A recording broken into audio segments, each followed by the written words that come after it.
ശബരിമല സ്വർണ്ണക്കൊള്ളയിൽ പുരാവസ്തു മാഫിയ തലവൻ ഡി മണിയെ ചോദ്യം ചെയ്ത് പ്രത്യേക അന്വേഷണ സംഘം. ഡിണ്ടിഗൽ സ്വദേശി ബാലമുരുകനാണ് ഡി മണിയെന്ന് SIT സ്ഥിരീകരിച്ചു. താൻ വജ്രവ്യാപാരി എന്നാണ് മണിയുടെ മൊഴി. ഡി മണിയും സംഘവും കേരളത്തിൽ 1000 കോടി രൂപയുടെ പുരാവസ്തു വിഗ്രഹ ഇടപാടിന് ലക്ഷ്യമിട്ടുവെന്ന് പ്രവാസി വ്യവസായി അന്വേഷണ സംഘത്തിന് മൊഴി നൽകി.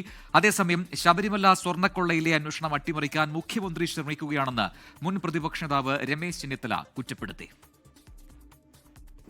കേരളത്തിലെ മുഖ്യമന്ത്രി ഈ അന്വേഷണം അട്ടിമറിക്കാനുള്ള എല്ലാ നടപടികളും ചെയ്തുകൊണ്ടിരിക്കുകയാണ്. കേരളത്തിലെ മുഖ്യമന്ത്രി പിണറായി വിജയന്റെ ചെവിയിൽ ഉണ്ണികൃഷ്ണൻ പോറ്റി സംസാരിച്ചത് എന്തിനായിരുന്നു? അപ്പോൾ കേരളത്തിന്റെ മുഖ്യമന്ത്രിക്ക് എന്തായിരുന്നു ഇതിനകത്ത് പങ്ക്? അദ്ദേഹത്തിന് എങ്ങനെ ഉണ്ണികൃഷ്ണൻ പോറ്റിയായിട്ട് ബന്ധമുണ്ട്? കളവ് പറയുന്നതിന് ഒരു പരിധിയുണ്ട്. മുഖ്യമന്ത്രി പറയാണ് കോൺഗ്രസ്സുകാർക്കാണ് ബന്ധം. ഒരു കോൺഗ്രസ്സുകാരനും ജയിലിൽ പോയിട്ടില്ല. ജയിലിൽ പോയതൊക്കെ CPM-കാർ തന്നെയാണ്. എന്നിട്ടാ പറഞ്ഞത് കോൺഗ്രസ്സുകാർക്ക് ബന്ധമുണ്ടെന്ന് മുഖ്യമന്ത്രി പറയുകയാണ്. എന്താണ്, ജനങ്ങൾ വെറും വിഡ്ഢികളാണെന്നാണോ മുഖ്യമന്ത്രി കരുതുന്നത്?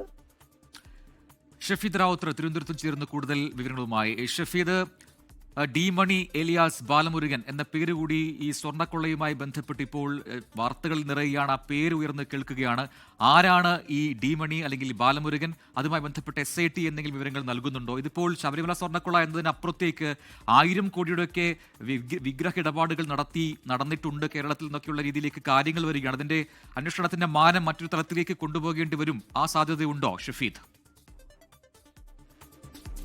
പ്രജിൻ, സ്വാഭാവികമായും അന്വേഷണത്തിന്റെ മാനം ഇതിനോടകം തന്നെ വലിയ തരത്തിൽ പ്രജിൻ സൂചിപ്പിച്ചതുപോലെ വലിയ വ്യാപ്തിയിലേക്ക് എത്തിയിട്ടുണ്ട്. കാരണം രമേശ് ചെന്നിത്തല പരിചയപ്പെടുത്തിയ വിദേശ വ്യവസായിയാണ് ഡി മണി എന്ന ചെന്നൈ സ്വദേശിയെക്കുറിച്ചുള്ള വിവരങ്ങൾ SITക്ക് കൈമാറുന്നത്. അപ്പോൾ പലതരത്തിലുള്ള അഭ്യൂഹങ്ങൾ ഉണ്ടായിരുന്നു. അങ്ങനെ ഒരാളുണ്ടോ, അല്ലെങ്കിൽ ഉണ്ടെങ്കിൽ തന്നെ അയാളുടെ ഇക്കാര്യത്തെ റോൾ എന്തൊക്കെയെന്നുള്ള കാര്യം അത് പലതരത്തിൽ ചർച്ചയായതാണ്. മാത്രമല്ല കഴിഞ്ഞ 3 ദിവസമായി കേരളം ചർച്ച ചെയ്യുന്നതാണ് ഡി മണി ആരാണ് എന്നുള്ളത്. അതിന് പിന്നാലെയാണ് കഴിഞ്ഞ ദിവസം SITയുടെ പ്രത്യേക സ്ക്വാഡ് ഈ ചെന്നൈയിലേക്ക് എത്തി അന്വേഷണം ആരംഭിച്ചത്. ആ അന്വേഷണത്തിൽ ഇപ്പോൾ ഡി മണി ആരെന്നുള്ള കാര്യം വ്യക്തമായിട്ടുണ്ട്. ഡിണ്ടിഗൽ സ്വദേശി, മാത്രവുമല്ല അദ്ദേഹം ചെന്നൈയിലെ ഒരു വജ്രവ്യാപാരിയാണ്.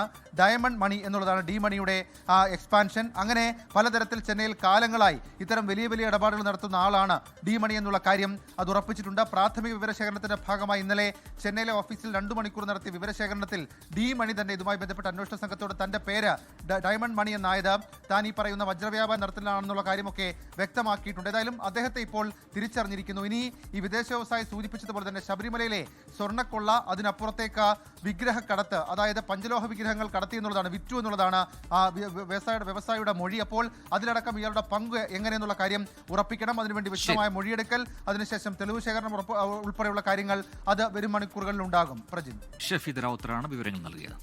ലോകത്തെവിടെയായാലും ഏത് സമയത്തും 24 വാർത്തകളും ഓഗ്മെന്റഡ് റിയാലിറ്റി പാക്കേജുകളും എക്സ്പ്ലെയിനറുകളും വിശദമായി കാണാൻ ഞങ്ങളുടെ YouTube ചാനൽ നിങ്ങൾക്ക് സബ്സ്ക്രൈബ് ചെയ്യാം.